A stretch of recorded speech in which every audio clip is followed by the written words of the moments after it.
الحمد لله رب العالمين ثم الصلاة والسلام على سيد المرسلين وإمام المتقين وخاتم النبيين والمبعوث رحمة للعالمين سيدنا ونبينا ومولانا وشفيعنا محمد صلی اللہ علیہ وسلم وعلى آلہ وصحبہ اجمعین وبعد اعوذ باللہ من الشیطان الرجیم بسم اللہ الرحمن الرحیم یا ایہا الذین آمنوا کتب علیکم الصیام کما کتب علی الذین من قبلکم لعلکم تتقون ایام معدودات صدق اللہ العظیم.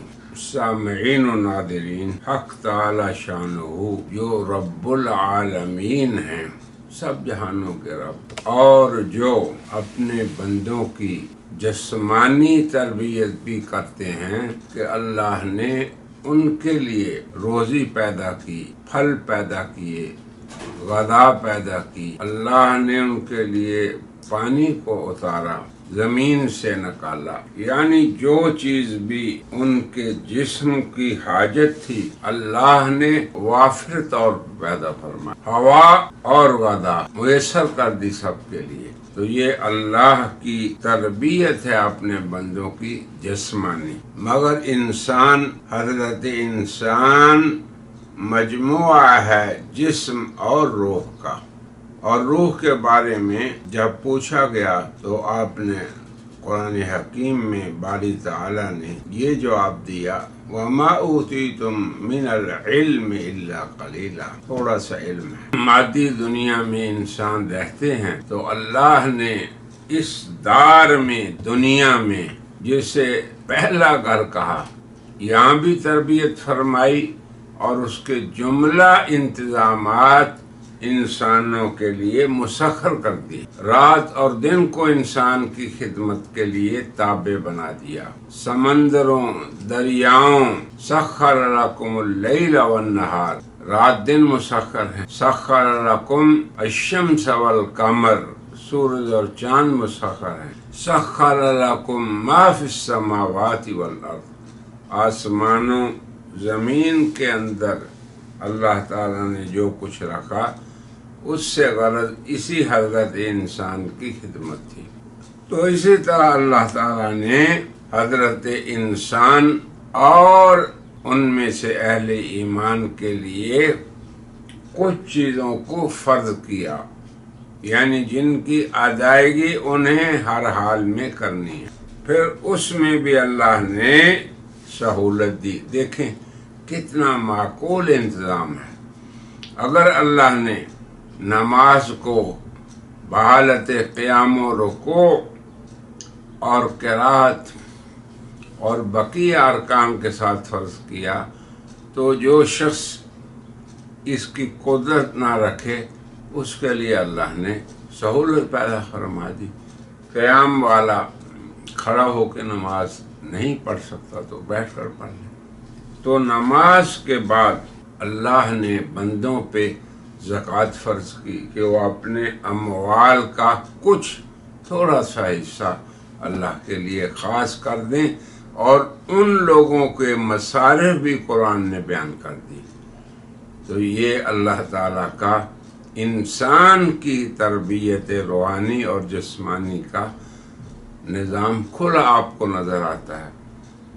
تو اللہ تعالیٰ کے فرائض کردہ احکام اور اللہ تعالیٰ کا ایک خطاب جو اہل ایمان کو ہے، اس آیت کو میں نے آپ کے سامنے پڑھا ہے. اللہ فرما رہے ہیں، یا ایہا الذین آمنوا، اے ایمان والو، کتب علیکم الصیام، تم پہ روزہ رکھنا لکھا گیا، فرض کیا گیا.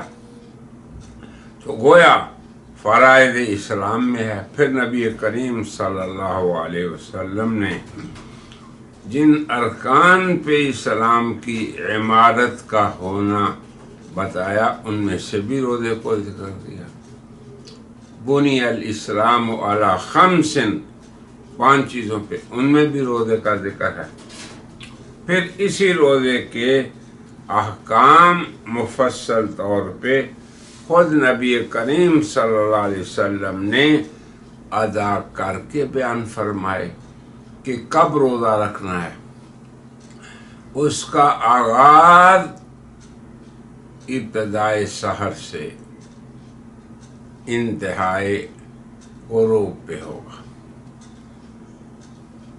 اتم الصیام کب سے شروع کر کے؟ فجر سے غروب آفتاب تک۔ اب دیکھیں کتنی واضح ہے اس حکم کی اللہ تعالیٰ نے تشریح، اور نبی کریم صلی اللہ علیہ وسلم نے عملی اس کا بیان فرمایا۔ اور پھر سحری کے بارے میں آداب، جن کو ہم انشاءاللہ ساتھ ساتھ ذکر کریں گے، کہ جب آپ نے آغاز کرنا ہے تو سحری کے لیے اہتمام کر کے اٹھنا ہے۔ یہ سب تربیت ہو رہی ہے۔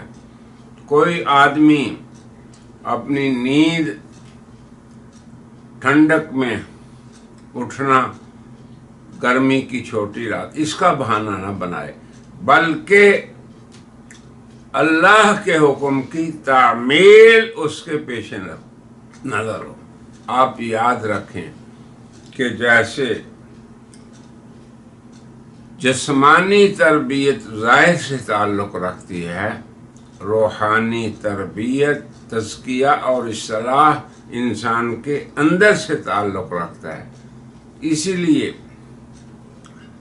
روزے کے مقاصد کو جب قرآن نے بیان کیا، اگرچہ منافع اس کے بدنی بھی ہیں، مگر قرآن نے مقصد فرضیت روزہ کو جب بیان کیا تو فرمایا، پہلی بات، کما کتب علی الذین من قبلکم، تم سے پہلے بھی اس دنیا میں انبیاء علیہم السلام پہ ایمان لانے والے آئے، ان پہ بھی یہ روزہ فرض کیا گیا۔ پھر آگے فرمایا، مقصد فرضیت صوم سے اور روزے کو فرض کرنے سے لعلکم تتقون، تمہاری باطنی تربیت ہے تاکہ تم تقوی اختیار کرو۔ اور میرے محبوب اور میرے پیارے بندو، تقوی کا تعلق باطن سے ہے، یاد رکھیں آپ بھی۔ تقوی ایسے سر جھکانے سے اور زبان سے میٹھی میٹھی باتیں کرنے سے نہیں، تقوی ہاں ہونا اندر ہے دل کے۔ اب آپ دیکھیں تقوی کا معنی کیا ہے، جیسے کہ بہت سے اہل علم سے اس کی تفسیر صادر ہے، اور حضرت علی المرتضیٰ، جن کو اللہ تعالیٰ کے رسول نے فرمایا، انا مدینۃ العلم وعلی بابها، کہ میں علم کا شہر ہوں اور علی ان کے دروازہ ہیں۔ فرمایا، التقوی الخوف من الجلیل، سب سے عظیم ذات کا ڈر۔ اب آپ دیکھیں کیسا جامع بیان ہے کہ انسان کے دل سے چھوٹی چیزوں کا ڈر نکل جائے۔ اب یہ خوف دراصل یہ بھی اندر کی کیفیت ہے۔ جب آدمی کے دل میں خوف ہوتا ہے تو اس کے آثار ظاہر ہوتے ہیں۔ اسی طرح محبت، یہ بھی دل کا فعل ہے۔ ایمان، یقین، اعتقاد، یہ سب اندرونی افعال ہیں، اندر کے اعمال ہیں۔ تو تقوی کا مقصد ہونا گویا کہ اللہ تعالیٰ روزے کے ذریعے سے سب سے پہلے انسان کے باطن کا تزکیہ چاہتے ہیں، یہی تقوی ہے۔ اور حضرت علی نے پہلی یہ بتائی کہ الخوف من الجلیل، دوسری بات القناعۃ بالقلیل،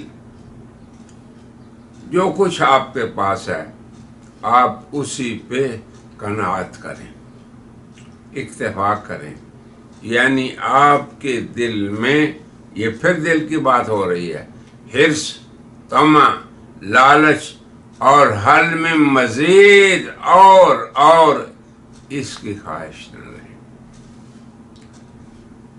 یہ ہے جو کچھ انسان کے پاس ہے تھوڑا بہت اسی پہ انسان اکتفا کرے۔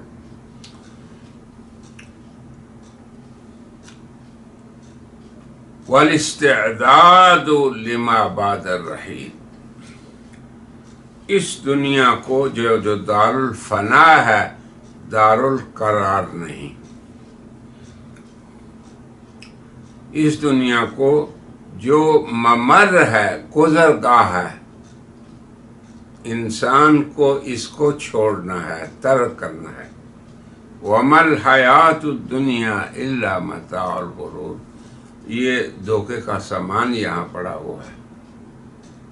وَإِنَّ الدَّارَ الْآخِرَةَ لَهِيَ الْحَيَوَانُ، کہ اصل زندگی آخرت کی ہے۔ اب آپ دیکھیں یہ جتنی باتیں حضرت علی سے یا اور جو قرآن و سنت کی روشنی میں ہم نے پیش کی ہیں، ان سب کا تعلق انسان کی اندرونی صفائی سے ہے۔ اللہ تعالیٰ نے قرآن حکیم میں نبی کریم صلی اللہ علیہ وسلم کی بشارت حضرت ابراہیم کی دعا حضرت ابراہیم کی زبان کرائی، کیا؟ ربنا وابعث فیہم، اے میرے پروردگار تیرا گھر بننے کے بعد یہ میری دعا ہے تجھ سے کہ اب تو ان میں کیا کر، وارزقہم من الثمرات، ان کو بہترین قسم کے پھل عطا کر۔ آگے آخر میں فرمایا وَبَعَثْ فِيهِمْ، یہ دعا ہے ابراہیم کی جس کے نتیجے میں اللہ تعالیٰ نے انسانوں کو نبی رحمت عطا فرمائے، رسولاً منہم، انہی میں رسول ہو، یتلو علیہم آیاتک، جو تیری آیتیں ان کے سامنے پڑھے، یعلمہم الکتاب والحکمہ، جو کتاب و حکمت ان کو سکھائے۔ جب کتاب و حکمت قرآن میں آتے ہیں تو اس سے مراد کلام اللہ قرآن مجید اور سنت رسول ہوتی ہے۔ اب آپ دیکھیں قرآن نے روزے کی فرضیت کو بیان کیا، اس کے مقصد کو بیان کیا، اور عملی طور پہ پھر حضور نے سمجھایا کہ کس طرح روزہ رکھنا ہے، روزہ کے آداب، اس کے احکام، اور روزے دار کی زندگی، اس کے صبح و شام، اس کا یہ پورا مہینہ کیسے گزرے۔ نبی کریم صلی اللہ علیہ وسلم کی ان تعلیمات کا ذکر ہم ان مجالس میں کریں گے جو رمضان مبارک کے لیے ہم نے مختص کر رکھی ہے۔ بنیادی طور پہ یہ سمجھ لیں کہ اس آیت میں یا ایھا الذین آمنو، ایمان والوں کو خطاب ہے، کیونکہ ایمان ہوتا ہے تو پھر اللہ کے احکام بندوں پہ فرض ہوتے ہیں۔ جو شخص ایمان کے دائرے میں ہی داخل نہ ہو تو وہ احکام اسلام کا پابند یا مخاطب نہیں ہوتا۔ تو ایمان والوں سے اللہ کی طلب اور مطالبہ یہ ہے کہ تم صومو، روزہ رکھو، کب؟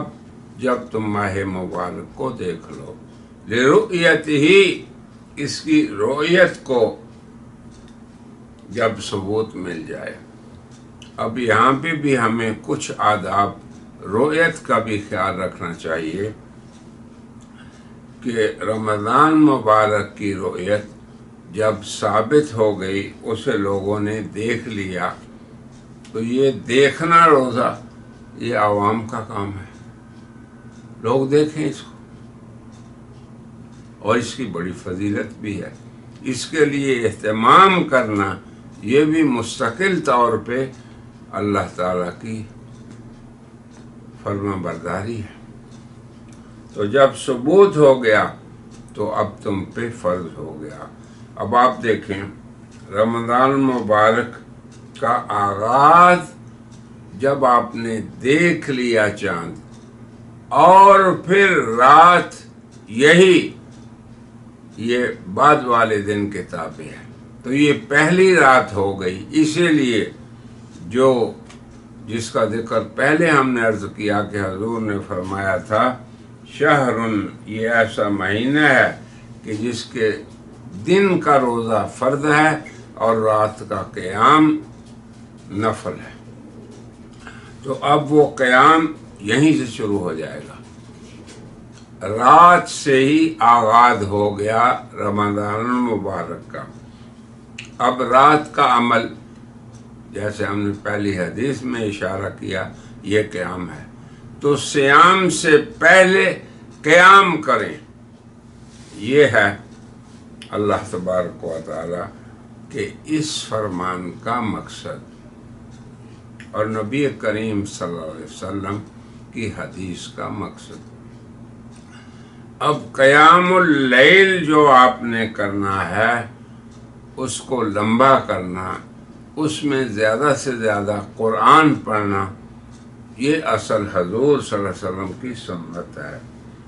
اب یہ 10، 8 اور 20 کے جھگڑے یہ امت کا کام نہیں ہے۔ حرمین شریفین میں 1400 سال نماز قیام ہمیشہ 20 رکعت ہی پڑھی جاتے رہے۔ تو اصل قیام کیا ہے؟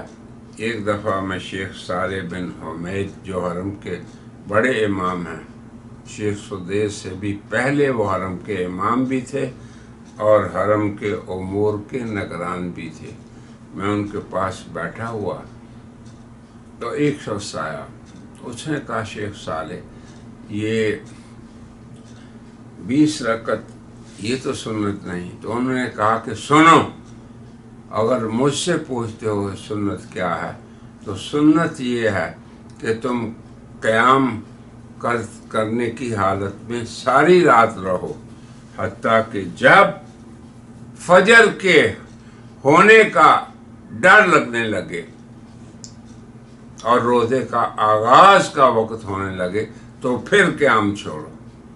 تو یہ مقصد ان کا یہ تھا کہ ان جھگڑوں سے آپ کو نہ کوئی فائدہ ہوگا اور نہ ہی کچھ ملے گا۔ قیام اللیل فلا تسل عن طولہن وحسنہن، یہ اسی کی قیام کے بارے میں ہے کہ رسول اللہ صلی اللہ علیہ وسلم ایسا قیام فرماتے کہ تو اس کے طول اور اس کے حسن کا سوال نہ کر۔ یہ ام المومنین فرما رہی ہیں۔ پھر حضرت عمر کے دور میں انہوں نے تمام صحابہ کو ایک عدد معین پہ کھڑا فرما دیا، اور وہ 20 کا عدد تھا۔ حرمین شریفین میں 14 صدیاں اسی پہ عمل ہوا، اس لیے ان جھگڑوں میں آپ نہ پڑیں،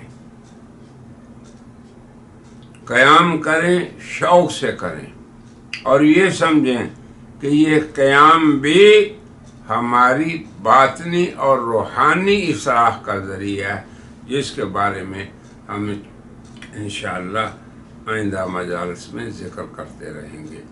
آج اسی پہ اکتفا کرتے ہیں اور کہتے ہیں وآخر دعوانا ان الحمد للہ رب العالمین۔